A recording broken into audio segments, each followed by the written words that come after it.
नमस्कार साथियों, PCS simplify channel पर आपका स्वागत है।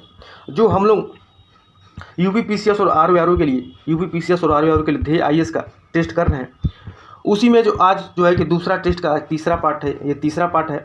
और आप लोग को अच्छा लगे तो ज़्यादा से ज़्यादा लाइक करिए, शेयर करिए, सब्सक्राइब करिए, ताकि और भी लोग जुड़ सकें। तो चलिए देख लेते हैं क्या है आज का जो पहला प्रश्न है। 51 नंबर, कल हम लोग 50 तक देख लिए थे, 15 तक देख लिए थे, और 51 नंबर देख लेते। प्रश्न क्या है, नीचे दो कथन दिए गए हैं, जिनमें से एक को कथन आर ए और दूसरे को कारण आर कहा गया है। तो निकट दृष्टि दोष निवारण के लिए रोगी को अवतल लेंस का चश्मा लगाना पड़ता है। नेत्र के गोला के बड़े हो जाने के कारण फोकस बिंदु और रेटिना के मध्य की दूरी घट जाती है। तो देखिए, निकट दृष्टि दोष निवारण के लिए रोगी को अवतल लेंस का चश्मा लगाना पड़ता है, बिल्कुल सही दिया हुआ है। यहाँ पे देखिए क्या दिया है, नेत्र के गोला के बड़े हो जाने के कारण फोकस बिंदु और रेटिना के मध्य की दूरी घट जाती है।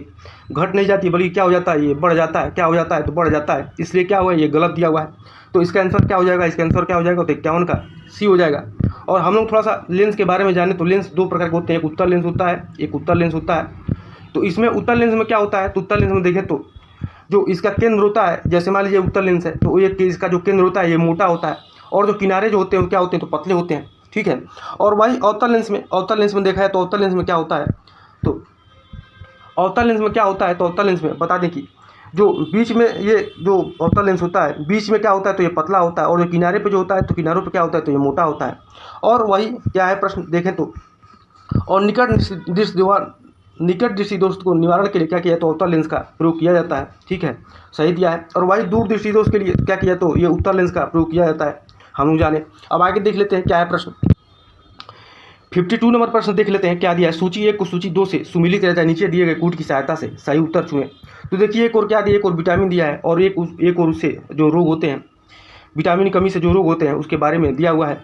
तो देखिए क्या है, B7 यानी कि B7 से की कमी से क्या होता है, तो B7 की कमी से बालों का गिरना होता है। ठीक है, बालों का गिरना होता है, और जिसका वैज्ञानिक नाम क्या होता है, तो वैज्ञानिक नाम इसका क्या होता है, तो B7 क्या होता है, तो बायोटीन इसको बोलते हैं। क्या बोलते हैं, इसको बायोटीन बोलते हैं। ठीक है, वही रेटिनल से क्या होता है, तो रेटिनल से रतौंधी होती है। ठीक है, रेटिनल से रतौंधी होती है, जिसको विटामिन ए बोला जाता है, जिसको क्या बोला जाता है, विटामिन ए बोला जाता है। और इससे क्या हो जाता है, विटामिन ए की कमी से जो रेटिनल होता है, इस कमी से कौन कौन सी बीमारी होती है, रतौंधी हो गया, उसके बाद से जीरोफ्लेमिया हो गया, संक्रमण हो गया। ठीक है, त्वचा हो गया, त्वचा की कोशिका में क्या हो जाता है, तो परिवर्तन हो जाता है।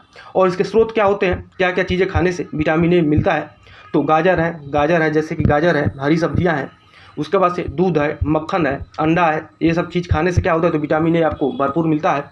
वही रेटिनॉल हो गया आपका B2 है। B2 मतलब कि यानी कि B2 कमी से क्या होता है, तो B2 कमी से जो है किलोसिस हो जाता है, या किलोसिस हो गया, या फिर क्या हो जाएगा, B2 से असमय बुढ़ापा हो गया। ठीक है, असमय बुढ़ापा हो जाएगा, किलोसिस भी बोलते हैं इसको। वो B2 का वैज्ञानिक नाम क्या होता है, तो B2 का राइबोफ्लेविन बोलते हैं, इसको राइबोफ्लेविन बोलते हैं।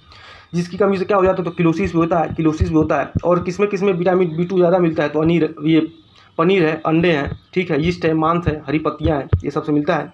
उसके बाद से जो डी है, ये क्या है कि डी का क्या दिया, तो कैल्सीफेरॉल दिया है। इसकी कमी से क्या होता है, तो सूखा रोग हो जाता है। क्या हो जाता है, सूखा रोग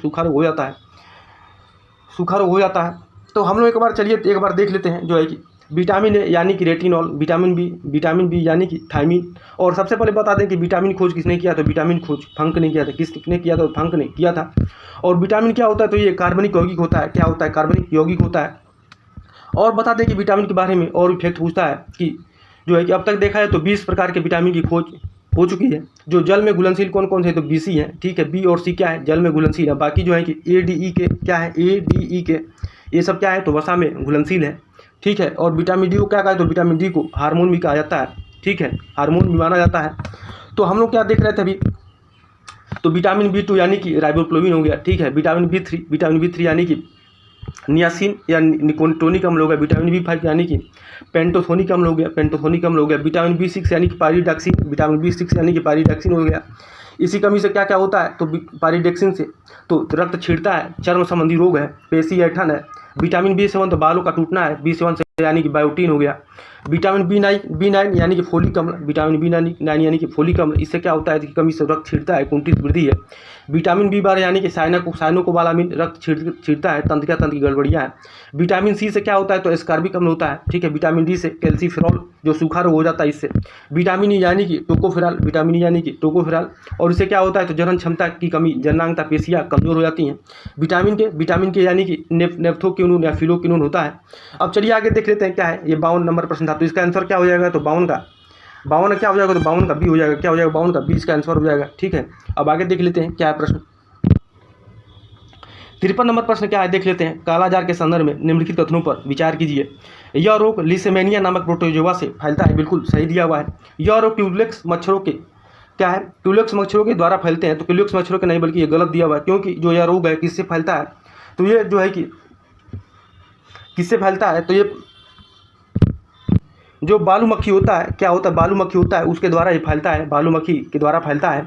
और वही कालाजार देखें तो एक संक्रमण बीमारी है जो परजीवी लिस्मेनिया नामक प्रोटोजोआ इसके कारण होता है। लिस्मेनिया डुडवानी भी बोला जाता है इसको। और ये देखें तो और इस परजीवी का जो जीवन चक्र होता है वो मनुष्य और बालू मक्खी के ऊपर निर्भर करता है। और यह परजीवी अपने जीवन का ज़्यादातर समय किसके कर तो मनुष्यों के शरीर पर रहकर बिताती है। तो इसी प्रकार क्या हो जाएगा केवल इसका 53 का क्या हो जाएगा 53 का बी हो जाएगा, 53 का बी हो जाएगा, क्योंकि केवल एक सही दिया हुआ है। और जो ये रोग है वो किससे फैलता है तो ये बालू मक्खी से फैलता है, ठीक है। अभी हम लोग देखें, अब आगे देख लेते हैं क्या है प्रश्न। 54 नंबर प्रश्न क्या है देख लेते हैं। संघ इकाई डोनोमेटा के संदर्भ में निम्न कथनों पर विचार कीजिए। यह नाम जैकब क्लून ने 1738 ईस्वी में दिया था। इस संघ के सभी जीव जल थल तथा वायु तीनों में रहते हैं। तो देखा जाए तो जो संघ जो इकाई डोनोमेटा संघ के जो जीव रहते हैं वो कहाँ रहते हैं तो ये कहाँ रहते हैं तो ये प्रायः जीव क्या होते हैं जीव समुद्र में रहते हैं। कहाँ पर रहते हैं जीव समुद्र में रहते हैं। इस प्रकार ये क्या हो जाएगा ये गलत हो जाएगा। और ये जो 54 का पहला जो है एक नंबर ये क्या हो जाएगा सही होगा तो बी हो जाएगा। 54 क्या हो जाएगा बी हो जाएगा। और देखें तो इस संघ में जो जीव समुद्र होते हैं कौन कौन से पाए जाते हैं तो समुद्र में पाए जाते हैं कौन कौन से तो तारा मछली है, उसके बाद से ब्रिटिल स्टार है, एंडीना है, ये सब क्या है तो ये सब जो है कि संघ इकाई डोनोमेटा के जीव हैं। और ये क्या करते हैं तो ये देखा जाए तो ये समुद्र में निवास करते हैं। और जो इनका जो जीवों में गमन जो होता है भोजन ग्रहण जो होता है वो कैसे होता है तो ये समन हेतु नाल के द्वारा होता है। और जैसे कि कौन कौन से और भी जीव हैं जो देखें तो जो संघ इकाई डोनोमेटा के हैं तो जैसे तारा मछली हो गया, एंटीडान हो गया, समुद्री अर्चिन हो गया, समुद्री खीरा हो गया, ठीक है, ब्रिटिल स्टार हो गया, समुद्री लिली हो गया, ये सब क्या है तो इकाई डोनोमेटा संघ के जीव हैं। और समुद्री अर्चिन जो है कि क्या करता है तो आहार तंत्र में पाया जाता है। जो अरस्तु लालटेन का कार्य भोजन को चबाना है, ठीक है। अब आगे देख लेते हैं क्या है प्रश्न। 55 नंबर प्रश्न क्या है। प्रश्न है कि 55 नंबर श्वेत रुधिर कणिकाओं के संदर्भ में निम्न कथनों पर विचार कीजिए। इसका जीवन काल 120 दिन का होता है। इसका प्रमुख कार्य शरीर को संक्रमण से बचाना है। तो देखें तो श्वेत रुधिर कणिकाओं के संदर्भ में क्या है तो इसका जीवन काल 120 दिन का नहीं होता है, बल्कि कितने दिन का होता है तो ये बहुत कम समय दिनों के लिए होता है, ठीक है, कम समय तक जीवित रहता है। और इसका आकार जो है कि क्या होता है तो इसका आकार जो है कि निश्चित नहीं होता है, ठीक है। और इसका प्रमुख कार्य क्या है तो शरीर को संक्रमण से बचाना है, तो बिल्कुल सही दिया हुआ है, तो ये गलत दिया हुआ है। तो 55 क्या हो जाएगा 55 का सी हो जाएगा। और थोड़ा सा हम लोग श्वेत रुधिर के बारे में जानेंगे, या इसको क्या कहते हैं, इसको ल्यूकोसाइट भी कहा जाता है। क्या कहा जाता है इसको तो ल्यूकोसाइट भी कहा जाता है। देखें तो रुधिर जो होता है हम लोग का रुधिर होता है वो क्या होता है तो एक तरल संयोजी ऊतक होता है। और जिसका pH मान क्या होता है तो 7.4 होता है। तो रुधिर के दो प्रमुख भाग होते हैं, कौन कौन से होते हैं तो एक देखिए प्लाज्मा होता है और एक रुधिर कणिकाएं होता है। क्या होता है प्लाज्मा होता है, एक रुधिर कणिकाएं होते हैं। और प्लाज्मा में देखा है तो प्लाज्मा में जो ये प्लाज्मा क्या होता है तो ये तरल भाग होता है, जिसमें रुधिर का लगभग 55% क्या होता है तो पाया जाता है, ठीक है। और इसके माध्यम से क्या होता है तो भोज्य पदार्थ हो गया, ठीक है। और विभिन्न प्रकार के अकार्बनिक और कार्बनिक जो है कि पदार्थ होते हैं, जैसे प्रोटीन है, खनिज है, हार्मोन्स है, ये सब क्या है तो इसके ऊतक होते हैं, संवहन ऊतक होते हैं। और इसमें बता दें कि जो लाल एक क्या होता है तो एक सफ़ेद रक्त कणिकाएँ होती हैं, एक लाल रक्त कणिकाएँ होती हैं। तो जो लाल रक्त कणिकाएँ हैं वो केवल कशेरुकी की रुधिर में पाए जाते हैं, जो केवल कशेरुकियों में पाए जाते हैं। और ये लगभग 40% होते हैं। पूर्ण कणिकाओं का लगभग 99% क्या होता है तो RBC होती है। और वही WBC देखा जाए तो WBC जो वाइट ब्लड ये क्या होता है कार्बोनस होता है, उसमें देखें तो ये 5 प्रकार की होती है। कौन कौन सी तो यूनोसिनोफिल्स होती है, क्या होती है यूनोसिनोफिल्स होती है। उसके बाद से बेसोफिल्स होती है, फिर न्यूट्रोफिल्स होती है, ठीक है। फिर उसके बाद से मोनोसाइट होता है, ठीक है, और लिम्फोसाइट होता है। और लिम्फोसाइट भी कितने प्रकार का होता है, तो लिम्फोसाइट भी 2 प्रकार का होता है। कौन कौन सा, तो एक बी लिम्फोसाइट होता है, एक बी लिम्फोसाइट होता है, और एक क्या होता है, एक दूसरा देखते एक टी लिम्फोसाइट होता है। ठीक है, और देखें तो आकार में देखा है तो अब WBC जो होता है वो मोनोसाइट्स है। सबसे बड़ी क्या है, तो WBC में मोनोसाइट्स है। और सर्वाधिक सुरक्षा करने वाली क्या होता है, WBC लिम्फोसाइट्स है। ठीक है, तो हम लोग ये जाने। अब आगे देख लेते हैं क्या है प्रश्न। 56 नंबर प्रश्न देखते हैं क्या दिया है। एक और क्या करना है, सूची दिया है। ये सूची एक को दूसरे से सुमिलित करता, नीचे दिए कूट की सहायता से सही उत्तर को चुने। तो देखिए एक और क्या दिया है, तो एक और सूची दिया है, एक और सूची को मिलाना है। तो सीताध्यक्ष क्या होता था, तो सीताध्यक्ष कृषि विभाग से संबंधित था, तो सीताध्यक्ष क्या हो जाएगा, कृषि विभाग से। तो ए का क्या हो जाएगा, ए का 2 हो जाएगा। और वही अकाराध्यक्ष दिखा जाए तो क्या होता था, तो ये खान विभाग का होता था, खान विभाग से संबंधित होता था। और मुद्राध्यक्ष क्या होता था, तो ये मुद्राध्यक्ष पासपोर्ट विभाग होता था। वही संस्थाध्यक्ष क्या होते, व्यापारिक मार्ग होते थे। जैसे क्या हो जाएगा आंसर देख लेते हैं। तो ए का क्या था, तो ए का 1, ए का 2 था, ए का 2 था, ए का 2 था। और बी का क्या था, तो बी का 1 था, ए का 2 बी का 1। ठीक है, ए का 2 बी का 1, तो क्या हो जाएगा इसका आंसर, इसका ए का 2 बी का 1, तो इसका आंसर क्या हो जाएगा, तो 56 का सी हो जाएगा। ठीक है, ए का 2 बी का 1 यही है, तो क्या हो जाएगा, ए का 2 बी का 1। तो अब आगे देख लेते हैं क्या है प्रश्न। 57 प्रश्न है कि निम्न युग्म में से कौन तक सही सुमिलित नहीं है। एक और ग्रंथ दिया है, एक और क्या दिया, तो लेखक दिया है। ठीक है, तो महाभाष्य किसने लिखा है, तो पतंजलि ने लिखा है, ये बिल्कुल सही दिया हुआ है। हम लोग क्या देखा है, सुमिलित नहीं है। मृच्छकटिकम शूद्रक ने लिखा है। बुद्ध चरित्र किसने लिखा है, तो भास नहीं बल्कि ये किसने लिखा है, तो अश्वघोष ने लिखा है। किसने लिखा है, तो अश्वघोष ने लिखा है। और नाट्यशास्त्र किसने लिखे, तो भरत मुनि ने लिखे हैं। तो इसलिए क्या हो जाएगा, ये गलत हो जाएगा। बाकी क्या है, तीनों सही हैं। अब आगे देख लेते हैं क्या है प्रश्न। 58वां प्रश्न क्या है, द्रविड़ शैली के संदर्भ में निम्नलिखित कथनों पर विचार करें। इस शैली का विकास तमिल प्रदेश में हुआ था, ये बिल्कुल सही दिया हुआ है। इस शैली में मंदिर चतुष्कोणी होते थे, चतुष्कोणी नहीं बल्कि कैसे होते थे, तो ये आयताकार होते थे। क्या होते थे, तो आयताकार होते थे। तथा शिखर कैसा होता था, तो शिखर जो है कि पिरामिड के आकार का होता था। शिखर जो होता था वो पिरामिड के आकार का होता था। इसलिए क्या हो जाएगा 58 नंबर क्या हो जाएगा, तो 58 नंबर का आपका डी हो जाएगा। ठीक है, डी हो जाएगा, क्योंकि पहला सही है, दूसरा जो है कि गलत दिया हुआ है। अब आगे देख लेते हैं क्या है प्रश्न। 59 नंबर प्रश्न है, सूची 1 को सूची 2 से सुमिलित किया जाए, नीचे दिए गए कूट की सहायता से सही उत्तर को चुने। तो एक और देखिए बौद्ध संगीत की एक और स्थान दिया है। तो जो प्रथम जो देखा है तो इसमें चतुर्थ जो होता है, ये चतुर्थ कहाँ पर होता है, तो चतुर्थ जो है कि ये कश्मीर में होता है। कहाँ पर होता है, तो कश्मीर में होता है। और ये कब होता है, तो इसे ईस्वी की प्रथम शताब्दी में होता है। और बता दें कि ये कहाँ पर होता है, तो कुंडलवन कश्मीर में होता है, जो कि यहाँ पे दिया हुआ है। और दक्ष से कौन रहते हैं, तो दक्ष जो है कि वसुमित्र रहते हैं। कौन रहते हैं, तो वसुमित्र रहते हैं। और उपाध्यक्ष देखा है तो कौन रहते हैं, तो अश्वघोष रहते हैं। ठीक है, और किसके समय में होता है, शासक कौन रहता है, तो कनिष्क रहता है। वही प्रथम देखें तो प्रथम कब होता है, तो प्रथम जो है कि प्रथम होता है 483 ईसा पूर्व के लगभग। और किसके समय में होता है, ये कहाँ पर होता है, प्रथम जो है कि राजगिरी में होता है। तो क्या हो जाएगा, बी का 1 हो जाएगा। और इसके अध्यक्ष कौन रहते हैं, तो अध्यक्ष इसके महाकश्यप रहते हैं। और शासक कौन रहता है, तो अजातशत्रु रहता है। कौन रहता है, शासक अजातशत्रु रहता है। ठीक है, और वही तृतीय कहाँ पर होता है, तृतीय जो है कि पाटलिपुत्र में होता है। तृतीय पाटलिपुत्र में होता है, कब होता है, तो 247 ईसा पूर्व के लगभग होता है। और जिसके अध्यक्ष कौन होते हैं, मुगलीपुत्र 30 रहते हैं। कौन रहते हैं अध्यक्ष, तो मुगलीपुत्र 30 रहते हैं। और शासक कौन होता है, तो अशोक रहते हैं। शासक अशोक रहते हैं। ठीक है, और वही द्वितीय कहाँ पर होता है, द्वितीय आपका द्वितीय जो है कि वैशाली में होता है। तो डी का 3 हो जाएगा, वैशाली में होता है। और जिसके जो है कि देखा जाए तो जिसके अध्यक्ष कौन रहते हैं, तो जिसके अध्यक्ष सर्वकामी रहते हैं। कौन रहते हैं, सर्वकामी रहते हैं। और शासक कौन होता है, तो कालाशुक होता है। शासक कालाशुक होता है। तो इसका आंसर क्या हो जाएगा, तो 69 का देख लेते हैं। 59 नंबर का क्या हो जाएगा, 59 नंबर का, तो 59 नंबर का बी हो जाएगा। क्या हो जाएगा, बी हो जाएगा। ठीक है, अब आगे देख लेते हैं क्या है प्रश्न।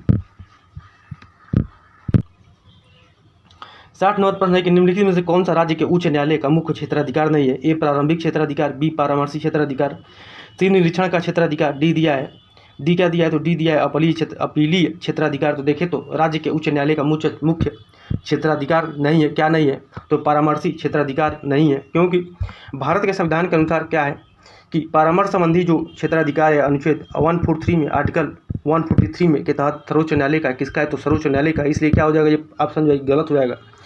और बाकी जो है कि तीनों जो है किसमें आते हैं, तो राज्य के उच्च न्यायालय के मुख्य क्षेत्राधिकार में आते हैं। बल्कि ये जो परामर्शी क्षेत्राधिकार है किसके तहत आता है, तो सर्वोच्च न्यायालय के अधिकार क्षेत्र में आता है।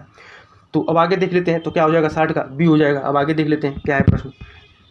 संविधान का अनुच्छेद 358 तथा अनुच्छेद 359 का संबंध निम्नलिखित में से किस एक से है। तो राष्ट्रपति के आपातकाल में राज्यों को निर्देश देने की शक्ति, संविधान लागू होने की प्रक्रिया, फिर है राष्ट्रीय आपातकाल में मूल अधिकारों पर प्रभाव, और केंद्र शासित क्षेत्रों के शासन संबंधी नियम और प्रक्रियाएं। तो देखें तो आर्टिकल 358 और 359 में किसकी बात की गई है, तो इसमें ये कहा गया है कि जो राष्ट्रपति आपातकाल में मूल अधिकारों पर प्रभाव का ये क्या करता है तो उल्लेख करता है। जब युद्ध या बाहरी आक्रमण होता है उसके समय में ये राष्ट्रीय आपात की घोषणा की जाती है तथा किसके तहत तो अनुच्छेद 58 के तहत, और वही अनुच्छेद 19 में क्या होता है तो इसके द्वारा प्रदत्त जो 6 मूल अधिकार जो होते हैं वो स्वतः क्या हो जाते हैं तो निलंबित हो जाते हैं।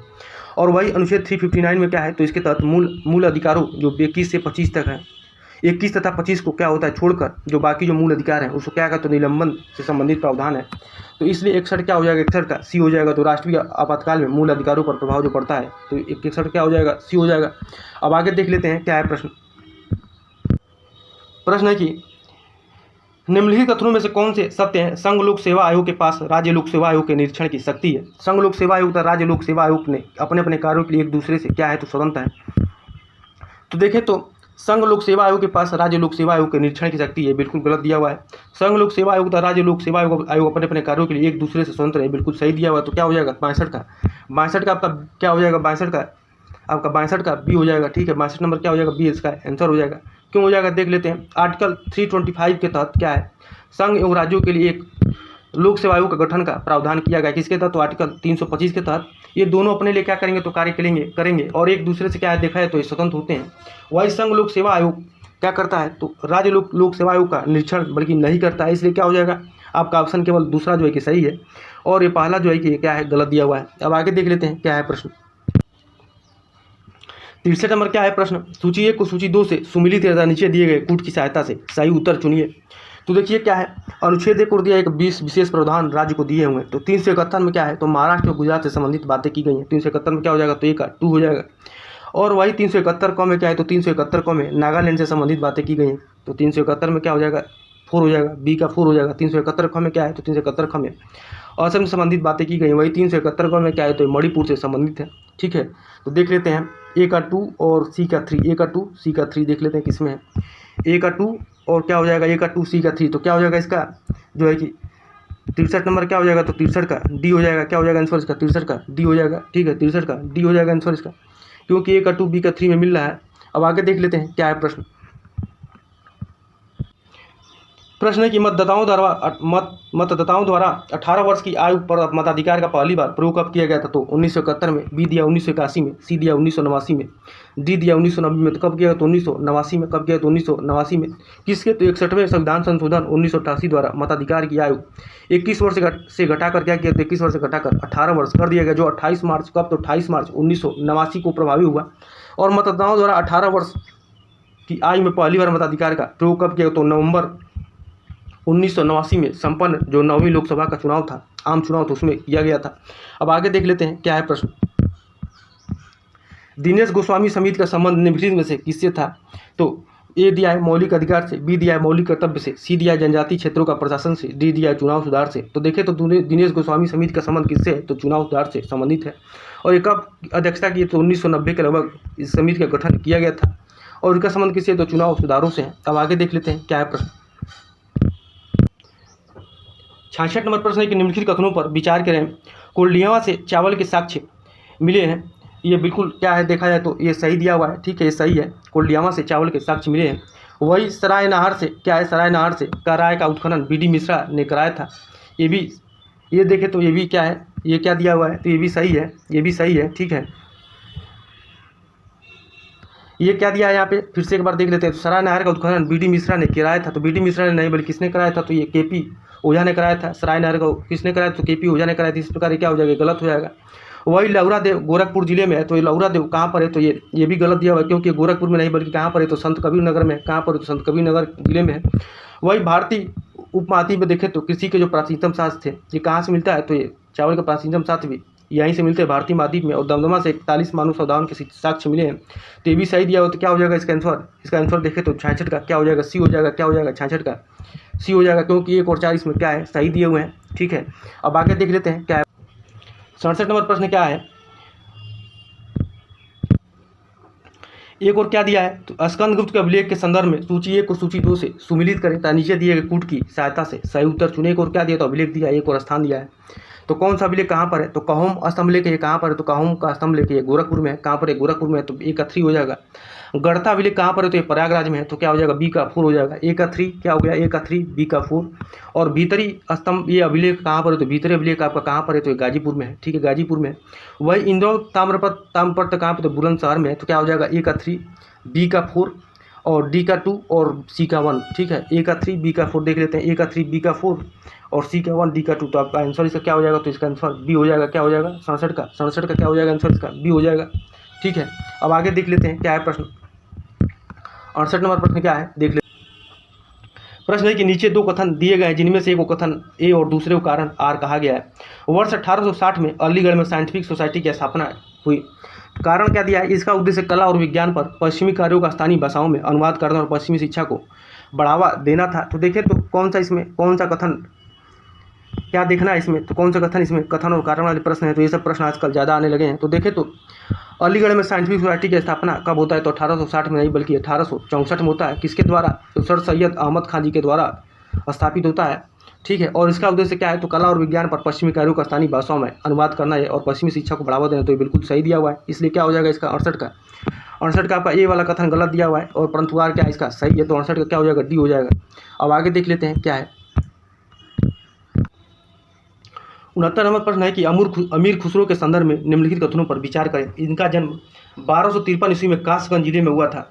यह उर्दू साहित्य के संस्थापक थे। देखें तो इनका जन्म 1253 ईस्वी में कहाँ पर, तो पटियाली कासगंज जिले में हुआ था, बिल्कुल सही दिया हुआ है। यह उर्दू साहित्य के संस्थापक थे, ठीक है। तो ये भी देखें तो ये भी क्या है, ये भी सही दिया हुआ है, ठीक है। और बाबा फरीद ये क्या है, तो अमीर खुसरो बाबा फरीद के नाम से जाने जाते हैं, गलत दिया हुआ है, क्योंकि ये नहीं बल्कि निजामुद्दीन औलिया को क्या कहते, तो बाबा फरीद के नाम से जाना जाता है।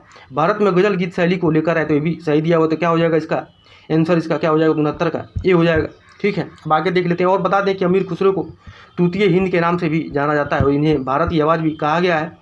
और देखें तो खुसरो उर्दू साहित्य के संस्थापक भी थे। अब आगे देख लेते हैं क्या है प्रश्न।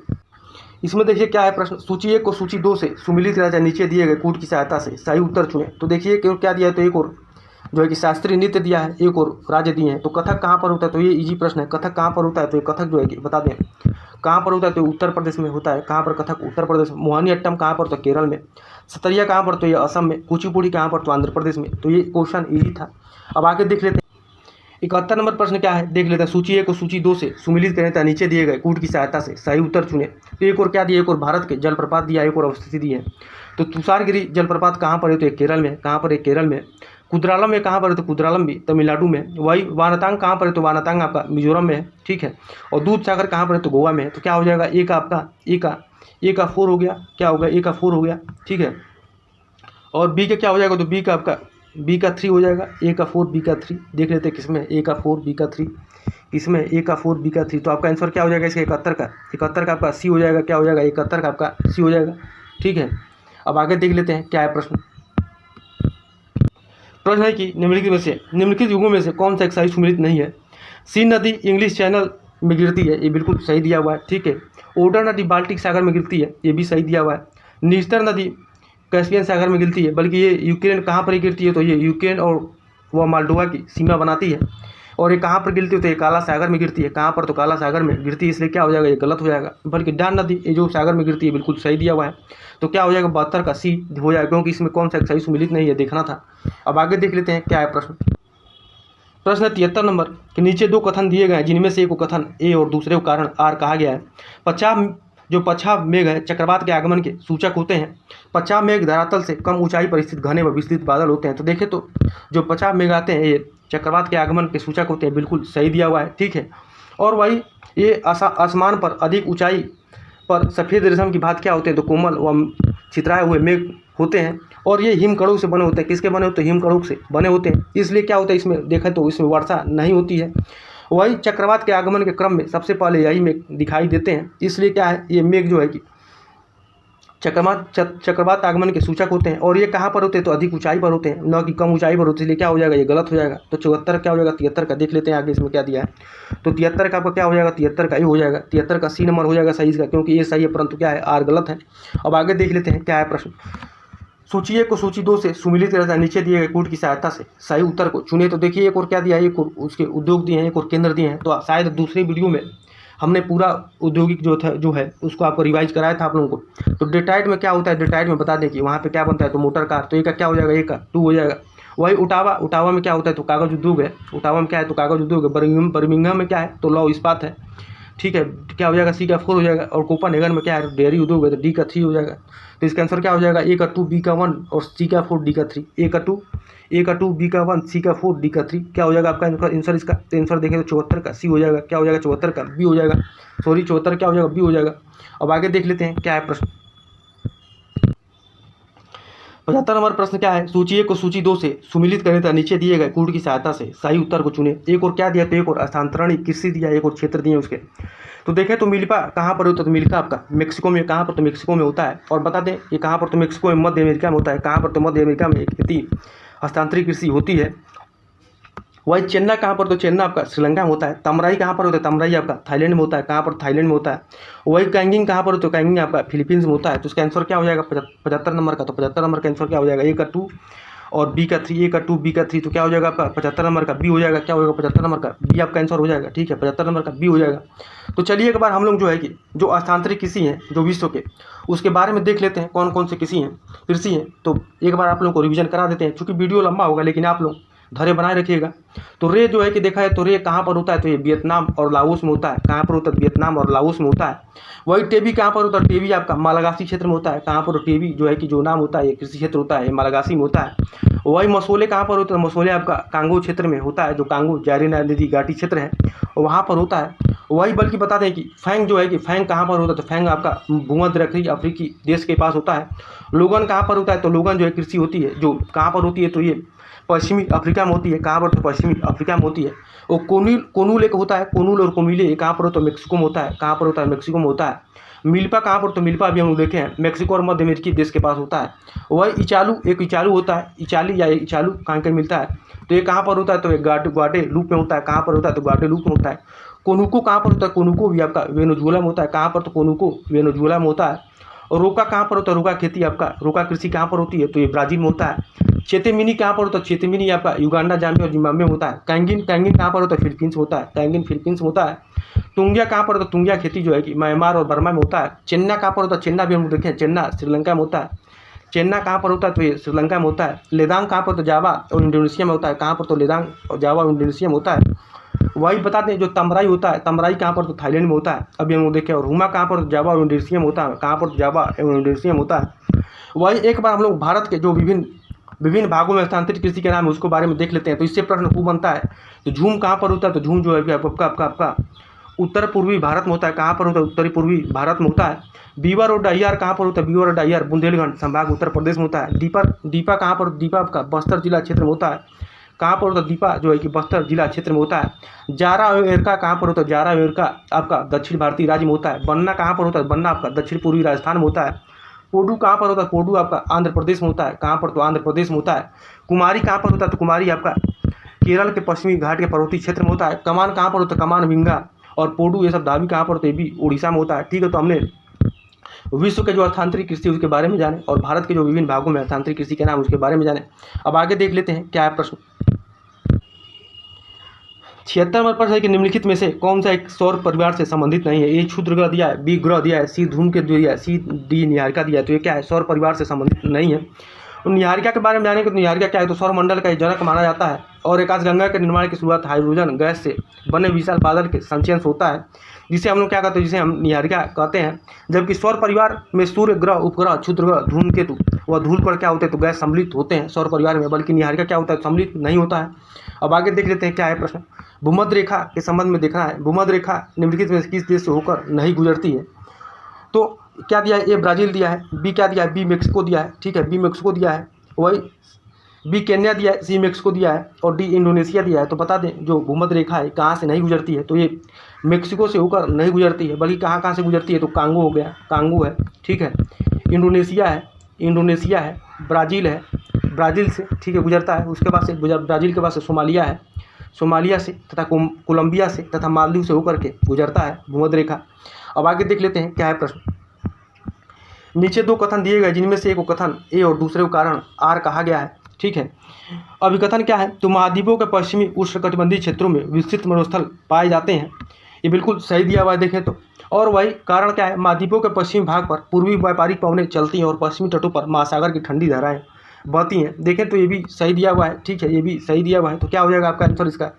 आंसर इसका क्या हो जाएगा? ये हो जाएगा, क्योंकि दोनों कथन और कारण दोनों सही हैं और कारण उसका व्याख्या कर रहा है। तो क्या हो जाएगा 78 का? 78 नंबर का प्रश्न क्या हो जाएगा आंसर इसका? ये हो जाएगा, ठीक है, ये हो जाएगा। अब आगे देख लेते हैं क्या है प्रश्न। प्रश्न है कि नॉर्मंडी बीच निम्नलिखित में किस देश में स्थित है? तो ए सिंगापुर में, बी फ्रांस में, सी बेल्जियम में, डी जर्मनी में। तो नॉर्मंडी बीच कहाँ पर है? तो ये फ्रांस में है। कहाँ पर? ये फ्रांस में है। अब आगे देख लेते हैं क्या है प्रश्न। प्रचुर कैल्शियम वाली मृदा को कहा जाता है क्या? का तो पेडलफर दिया है, लेटराइट दिया है, सी पाटजाल दिया है, डी पेडोकल दिया है। तो पेडोकल क्या होता है? तो पेडोकल जो है कि प्रचुर इसमें कैल्शियम मृदा वाली मृदा को पेडिकल कहा जाता है, ठीक है। और ये देखें तो मंडली मृदा का क्या होता है? तो मंडल भी होता है और इसमें कैल्शियम क्या होता है? प्रचुरता में मिलता है। तो 88 क्या हो जाएगा? सी नंबर का, डी हो जाएगा। अब आगे देख लेते हैं क्या है प्रश्न। 81 नंबर प्रश्न क्या है? ग्रेट बैरियर रीफ के संबंध में निम्नलिखित कथनों में कौन से सही हैं? यह ऑस्ट्रेलिया महाद्वीप के उत्तर पूर्वी तट के साथ साथ अवस्थित है। बिल्कुल सही दिया हुआ है। ये इसका निर्माण ज्वालामुखी से निश्चित पदार्थों के से हुआ है। तो ये गलत दिया हुआ है, क्योंकि इसका निर्माण किससे हुआ है? तो ये इसका निर्माण प्रवाल नामक जीवों के अस्थिपंजरों से लगातार जमाव से हुआ है। और इसका लंबाई देखें तो कितना है? लंबाई 1900 किलोमीटर से अधिक है। तो इसलिए क्या हो जाएगा? 81 का, ये इसका सही हो जाएगा। अब आगे देख लेते हैं क्या है प्रश्न। प्रश्न है कि टिटिकाका झील अवस्थित है कहाँ पर? तो गुयाना के पठार में, बी दिया इथियोपिया के पठार में, सी दिया बोलिविया के पठार में, डी दिया ब्राजील के पठार में। तो देखें तो टिटिकाका झील कहाँ पर है? तो बोलिविया के पठार में है। और बोलिविया का पठार कहाँ है? तो ये दक्षिण अमेरिका की बड़ी झीलों में से क्या है? तो एक है टिटिकाका झील। तो कहाँ पर है? तो दक्षिण अमेरिका में है, ठीक है। बोलिविया का पठार भी कहाँ पर? तो दक्षिण अमेरिका में है। अब आगे देख लेते हैं क्या है प्रश्न। 83 नंबर, सूची 1 को सूची 2 से सुमिलित करें तथा नीचे दिए गए कूट की सहायता से सही उत्तर को चुने। तो देखिए क्या है, एक और युद्ध दिया, एक और वर्ष दिया। तो जजायु का युद्ध कब होता है? तो ये 1707 में होता है। कब होता है? 1707 में होता है। ये का 2 हो गया। करनाल का युद्ध कब होता है? तो ये 1739 में होता है। करनाल का युद्ध कब होता है? 1739 में होता है। अंबूर का युद्ध कब होता है? तो अंबूर का युद्ध 1749 में होता है। वही चमकौर का युद्ध कब होता है? 1705 में होता है। कब होता है? 1705 में होता है। तो ए का 2, बी का 4 देख लेते हैं। ए का 2, बी का 4, ए का 2, बी का 4। तो क्या हो जाएगा आपका आंसर इसका? 74 का, ये सॉरी 83 नंबर क्या हो जाएगा? 83 का, बी हो जाएगा। 83 क्या हो जाएगा? बी हो जाएगा, ठीक है। क्योंकि अभी हम लोग देखे हैं तो जजायु का युद्ध कब होता है? 1707 में। करनाल का युद्ध कब होता है? तो करनाल का युद्ध 1739 में। अंबूर का युद्ध कब होता है? 1749 में। चमकौर का युद्ध कब? 1705 में। अब आगे देख लेते हैं क्या है प्रश्न। प्रश्न है कि नीचे 2 कथन दिए गए जिनमें से एक को कथन ए और दूसरे को कारण आर कहा गया है। वर्ष 1822 में ईस्वी में तीरथ सिंह ने कोल विद्रोह का नेतृत्व किया था। ये बिल्कुल देखें तो यहाँ पे गलत दिया हुआ है, क्योंकि जो है ये कोल विद्रोह का नेतृत्व किसने किया था? तो कोल विद्रोह का नेतृत्व बूधो भगत और गंगा नारायण ने किया था। किसने? के बूधो भगत और गंगा नारायण ने किया था। वर्ष 1822 में ब्रिटिश सरकार ने चावल के नशीली शराब पर उत्पादन शुल्क लगा दिया था। तो ये बिल्कुल सही दिया हुआ है आपका। ये क्या है? गलत दिया हुआ है, किंतु आर जो है कि सही है।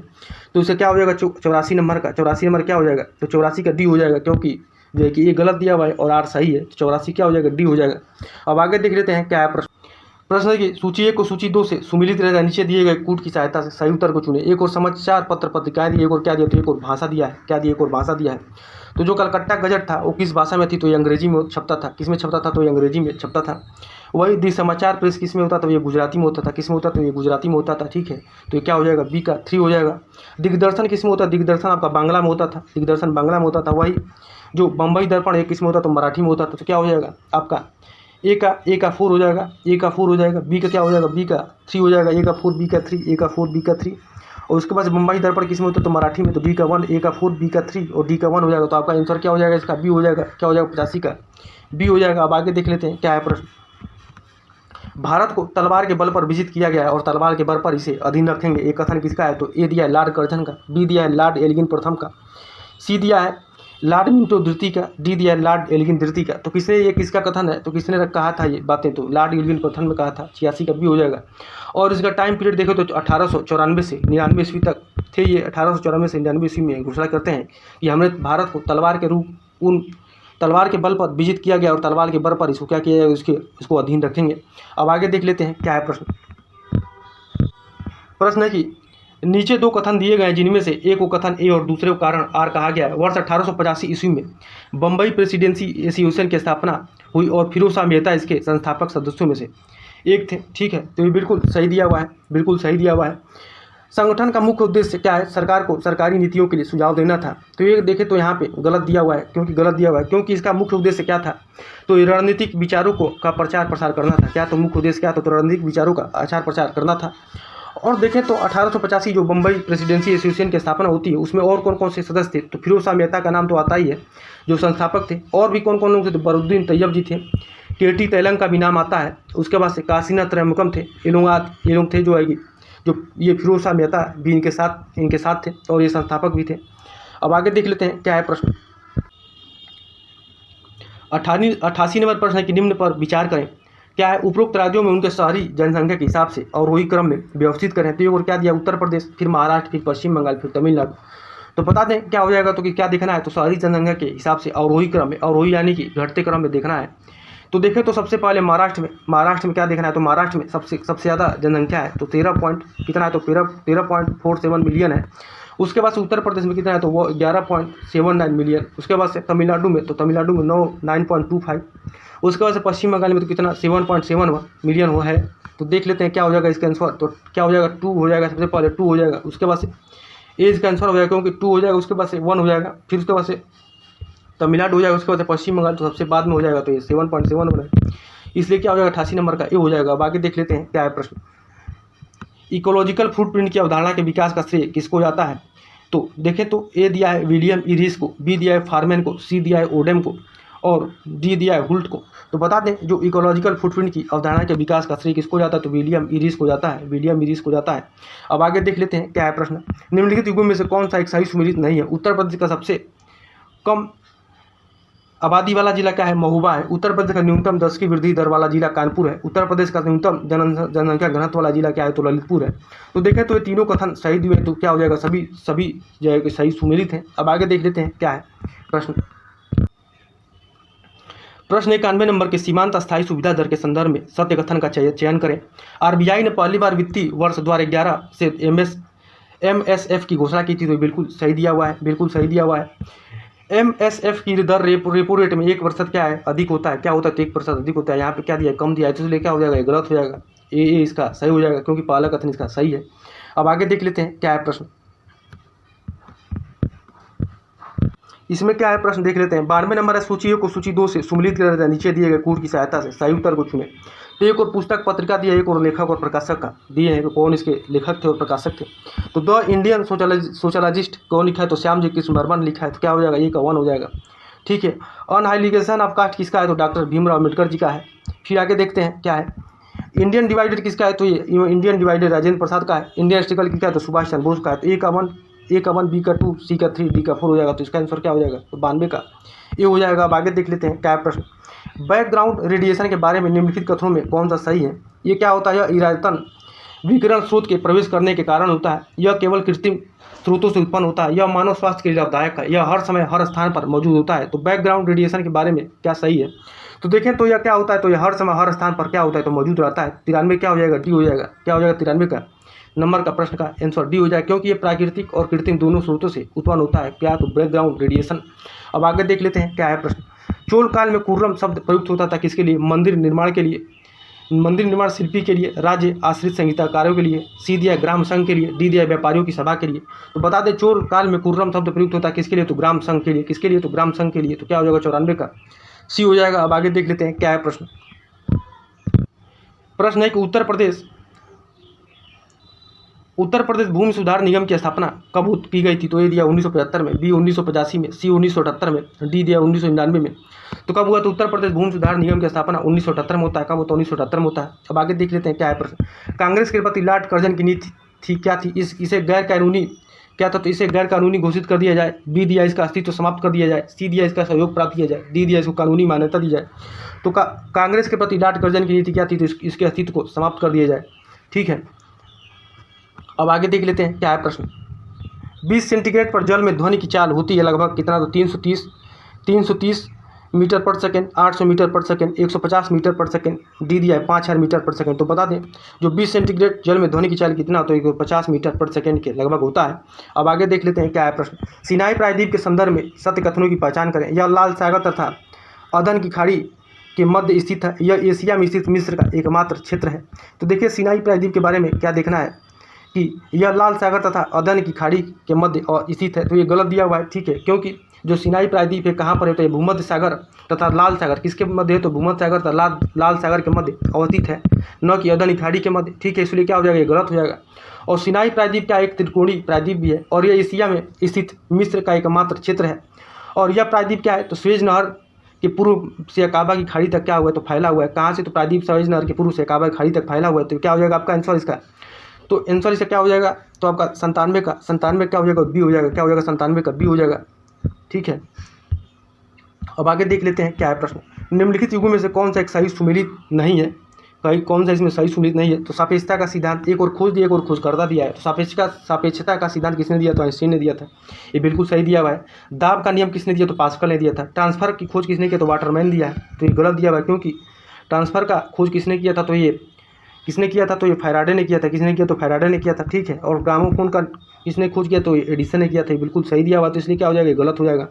अब आगे देख लेते हैं क्या है 100 नंबर प्रश्न। निम्नलिखित में से कौन सा एक पहाड़ी चंदन के वनों के लिए प्रसिद्ध है, तो ए दिया है नीमागिरी उड़ीसा, बी दिया है पालाकुंडा, सी दिया है मेलागिरी तमिलनाडु और डी दिया इनमें से कोई नहीं। तो चंदन के वनों के लिए प्रसिद्ध वन कौन कौन से हैं, तो ये मेलागिरी तमिलनाडु है, क्या है, मेलागिरी तमिलनाडु है जो चंदन के वनों के लिए क्या है, तो प्रसिद्ध है।